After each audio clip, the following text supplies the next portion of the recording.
La pantalla parpadeaba, un faro solitario en la penumbra del apartamento del Raval. Fuera, Barcelona susurraba sus secretos nocturnos, unas merrisclas lejanas, el zumbido del tráfico y el lamento ocasional de una sirena. Dentro, Amara Diallo era un universo en sí misma, sus dedos danzando sobre el teclado, construyendo y deconstruyendo mundos digitales con la misma facilidad con la que la ciudad respiraba. Pero para el mundo exterior, Amara a menudo sentía que era solo eso, exterior, un cuerpo grande, un cuerpo negro. Esa mañana, en la línea L3 del metro, lo había sentido de nuevo. No era el calor pegajoso del verano barcelonés ni el apretujamiento habitual. Era la mirada. Esa mirada que se deslizaba, medía y juzgaba en una fracción de segundo. La señora mayor que apartaba disimuladamente su bolso. El joven con auriculares que levantaba la vista, la recorría de arriba abajo y volvía a su móvil, con una mueca casi imperceptible. Amara había aprendido a construir un muro invisible, a mirar al frente, a respirar hondo y recordar que su volumen físico no definía su valor. Pero el muro, a veces, se agrietaba y dolía. Ser una mujer negra y gorda en Barcelona era una lección constante de resistencia. Era buscar ropa en tiendas especializadas o resignarse al online, ignorar los consejos no solicitados sobre dietas, sentir la condescendencia en las entrevistas de trabajo, incluso bajo seudónimos en el mundo digital. Por eso Amara se había refugiado allí, en el ciberespacio, donde sus líneas de código eran elocuentes y su avatar podía ser cualquier cosa o nada. Trabajaba como freelance en ciberseguridad, una loba solitaria en la vasta estepa digital, encontrando vulnerabilidades antes que los malos. O eso intentaba. Fue durante una auditoría pro bono para una pequeña ONG LGTBI cuando lo encontró. Un hilo suelto. Un patrón de acoso coordinado, demasiado sofisticado para ser obra de trolls comunes. Mensajes de odio, doxing, campañas de desprestigio, todo dirigido a activistas, a personas racializadas, a cuerpos no normativos. Siguió el hilo, tirando con la paciencia de una araña tejiendo su tela. Noches en vela, alimentada por café y la furia fría que se acumulaba en su pecho. El hilo la llevó a una red oscura llamada Puritas y sorprendentemente a los servidores de Auratech, la joya de la corona tecnológica de España, liderada por el carismático Adrián Soler. Adrián Soler era todo lo que Amara no era, o todo lo que el mundo parecía valorar. Blanco, atlético, con una sonrisa de anuncio y un discurso sobre bienestar y optimización personal que encandilaba a inversores y medios. Su empresa, Auratech, vendía wearables y aplicaciones que prometían una vida perfecta. Una vida pura. Amara sintió un escalofrío. ¿Era posible? ¿El gurú del bienestar financiando el odio? Decidió publicar algunos hallazgos de forma anónima en un foro de ciberseguridad. Solo una pincelada, una advertencia. La respuesta fue un tsunami. Su seudónimo Nix fue brutalmente atacado. Montajes fotográficos usando imágenes de mujeres gordas y negras, insultos racistas, amenazas. La virulencia era profesional, coordinada. Y en medio del caos un mensaje se repetía. La escoria no pertenece a la red, Puritas prevalecerá. Supieron que era mujer. Supieron cómo herirla. En su ático de cristal con vistas a la Sagrada Familia, Adrián Soler sonrió. Alguien había mordido el anzuelo, pero también había demostrado ser peligrosamente competente. Encuéntrala, ordenó a su jefe de seguridad. Quiero saber quién es esta. Nix. Nadie mancha la pureza de Auratech. Mientras tanto, Mateo Vargas, un periodista del periódico con más canas que ilusiones, masticaba un bocadillo de calamares en un bar cerca de la redacción. Llevaba semanas investigando Auratech, pero por un ángulo diferente. Las condiciones laborales precarias y la presión insostenible sobre sus empleados para encajar en el molde perfecto de Soler. Había oído rumores, susurros sobre algo más oscuro, pero nada concreto. Hasta que un colega le pasó el enlace al foro. Leyó los posts de Nix y la brutal respuesta. Algo no encajaba. Esto era más que una disputa online. Amara se sentía expuesta, incluso detrás de sus capas de seguridad digital. Se mudó a trabajar desde un pequeño café en Gracia, cambiando de ubicación, usando VPNs sobre VPNs. El miedo era un nudo frío en su estómago, pero la ira era más fuerte. Si Adrián Soler creía que podía silenciarla con odio, no la conocía. Empezó a cavar más hondo, buscando la conexión irrefutable entre Puritas y Auratech. Descubrió algo peor. No solo financiaban el odio, sino que los algoritmos de Auratech estaban diseñados para discriminar. El nuevo sistema de puntuación de bienestar que Soler planeaba lanzar pronto afectaría el acceso a seguros, créditos e incluso vivienda, penalizando a quienes no encajaran en sus estrechos márgenes de pureza. Y las variables ocultas apuntaban directamente a la raza y al índice de masa corporal. Era eugenesia digital disfrazada de wellness.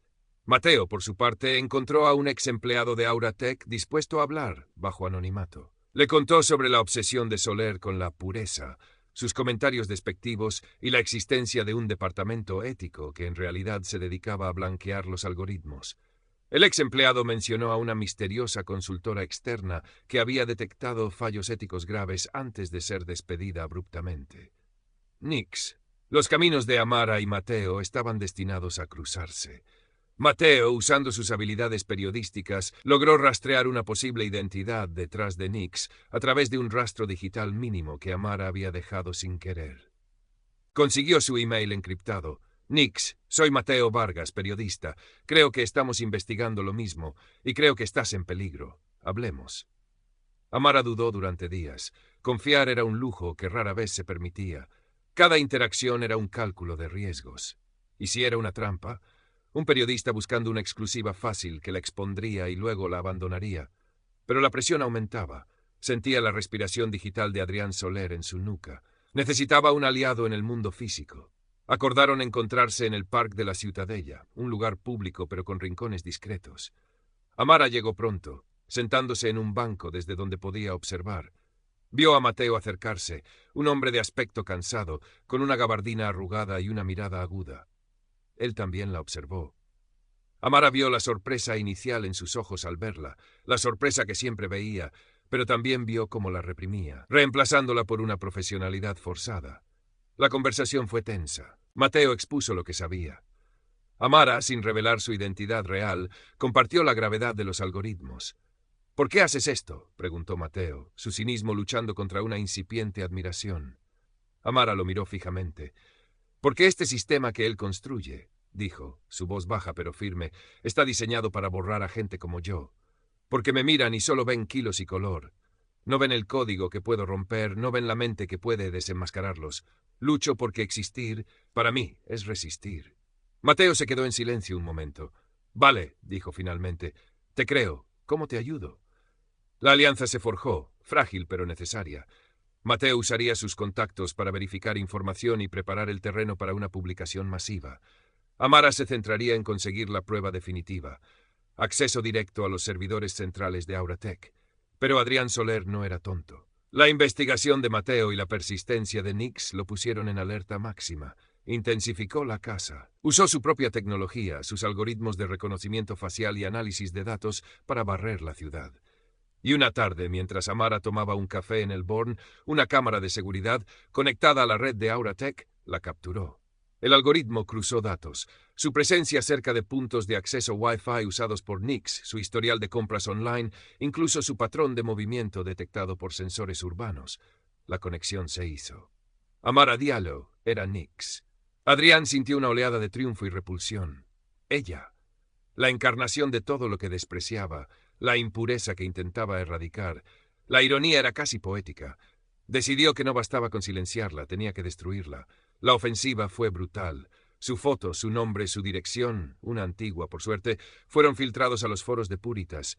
La plaga negra la llamaron, el cáncer gordo. Su email se inundó de amenazas de muerte.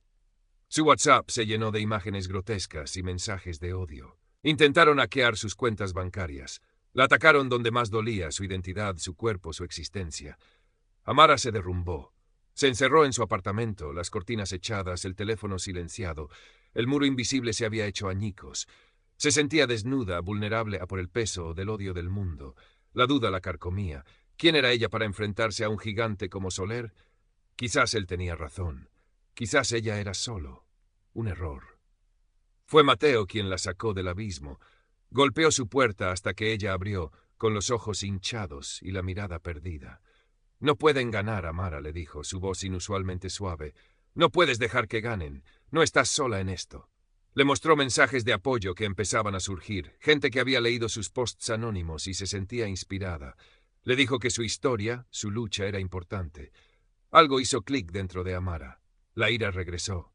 No como un torbellino destructivo, sino como una llama fría y concentrada. Habían querido romperla, pero solo habían templado su acero.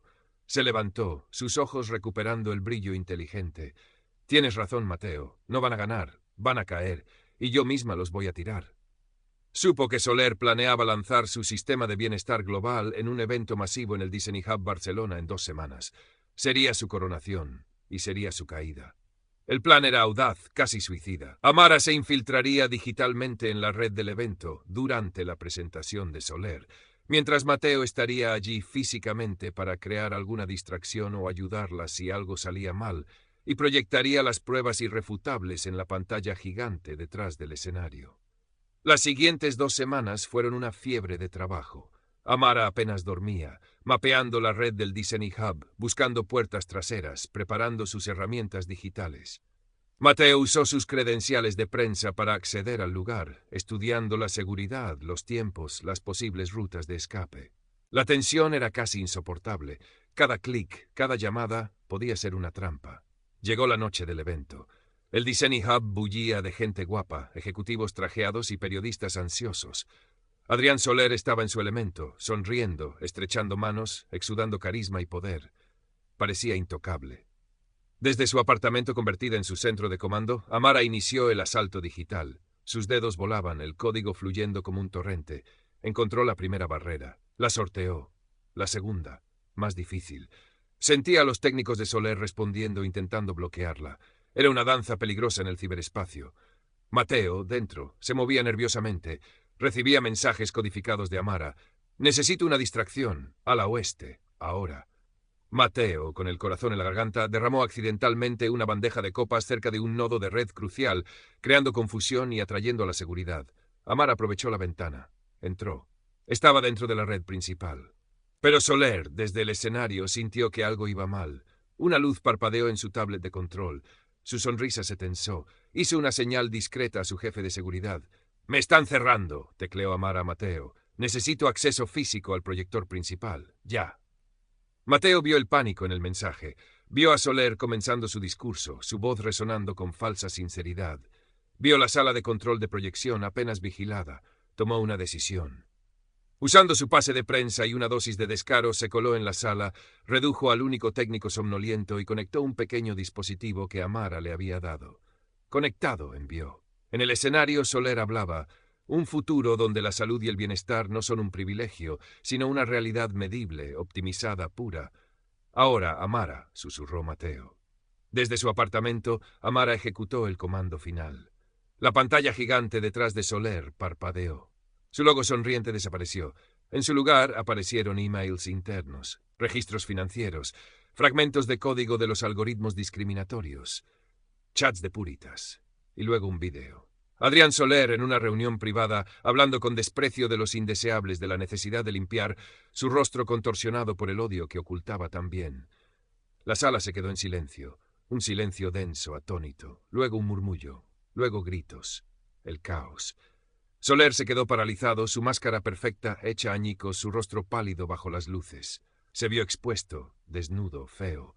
En ese instante, Amara, desde su humilde piso del Raval, era más poderosa que él. La caída fue rápida y estrepitosa. Auratech se hundió. Los inversores huyeron. Los socios lo abandonaron. La policía, armada con las pruebas filtradas por Mateo y la investigación interna que ya estaba en marcha, arrestó a Adrián Soler. La red Puritas se desmanteló. Amara se convirtió en una figura inesperada. Su historia salió en todos los medios. Al principio, muchos se centraron en su apariencia, la hacker gorda y negra que derribó al titán. Pero poco a poco la narrativa cambió. Empezaron a hablar de su inteligencia, de su valentía, de su lucha.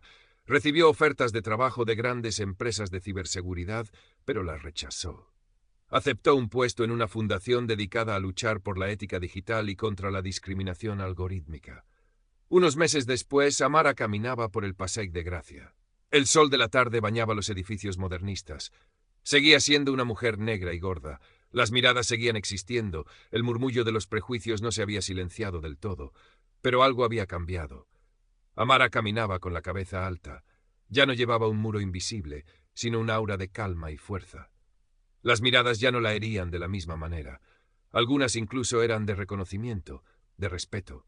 Se detuvo frente a un escaparate. Vio su reflejo, vio su cuerpo, su piel, y por primera vez en mucho tiempo sonrió. No porque el mundo hubiera cambiado por completo, sino porque ella había encontrado su poder en él. Sabía que la lucha no había terminado. Siempre habría otros Calhouns, otros sistemas de odio, pero ahora sabía que no estaba sola, y sabía que su existencia, tal como era, no era un error, era una declaración, era una fuerza, y estaba lista para lo que viniera después. La ciudad respiraba a su alrededor, y por fin, Amara sentía que ella también podía respirar libremente.